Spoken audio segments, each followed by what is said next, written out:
வாக்கு சேகரிக்கிற பணி என்பது கூடுதல் கவனத்தை பெற்றிருக்கிற பணியாக இன்றைக்கு அமைந்திருக்கிறது. வேட்பாளர்கள் அனைவரும் கருப்பு சட்டை அணிந்து வாக்கு சேகரிக்கும் பணியில் ஈடுபட்டிருக்கிறோம்.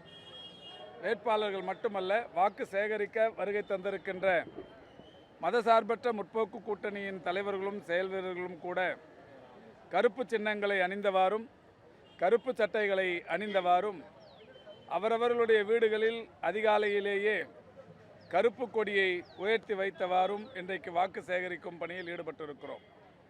இதற்கான காரணத்தை நாடு நன்கு அறியும்.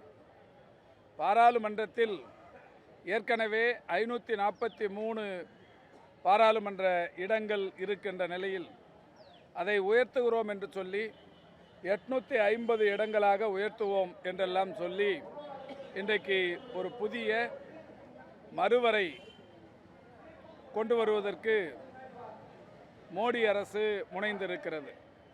தமிழ்நாட்டை பொறுத்தவரை ஏற்கனவே 39 பாராளுமன்ற தொகுதிகள் இருக்கிறது. 39 பாராளுமன்ற தொகுதிகள் இருக்கிற நிலையில் தமிழ்நாட்டை அவர்கள் கூறுவது, இதை நாங்கள் குறைக்கவில்லை, கூடுதலாகத்தான் ஆக்கவிருக்கிறோம், அந்த வகையில் 39 59ஆக உயரவிருக்கிறது என்றெல்லாம் சொல்லுகிறார்கள். 39 59ஆக ஆகவிருக்கிறது என்று சொல்லுகிற அவர்கள் ஒட்டுமொத்தமாக 543ஐ 850ஆக உயர்த்தி உத்தரப்பிரதேசத்தை பொறுத்தவரை தற்போது இருக்கிற தொகுதிகளின் எண்ணிக்கை 80, அதை உயர்த்துகிற வகையில் அது 120ஆக உயர்த்தப்படவிருக்கிறது.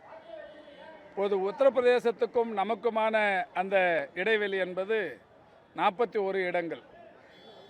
120 இடங்களாக உயர்த்தப்பட்டதற்கு பிறகு அந்த வித்தியாசம் என்பது 2 மாநிலங்களுக்கு இடையே இருக்கிற வித்தியாசம் என்பது 61ஆக உயரவிருக்கிறது. இதில் அவர்களுடைய சூட்சுமத்தை தெரிந்து கொள்ள முடியும்.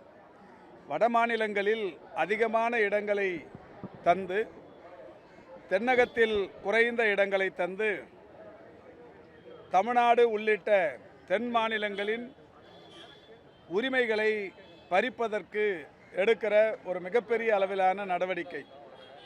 ஏற்கனவே 39 இடங்கள் இருக்கிற போதே, 543இல் 39 இடங்கள் இருக்கிற போதே பல்வேறு பிரச்சனைகளுக்காக போராட வேண்டியிருக்கிறது. சட்டமன்றத்தில்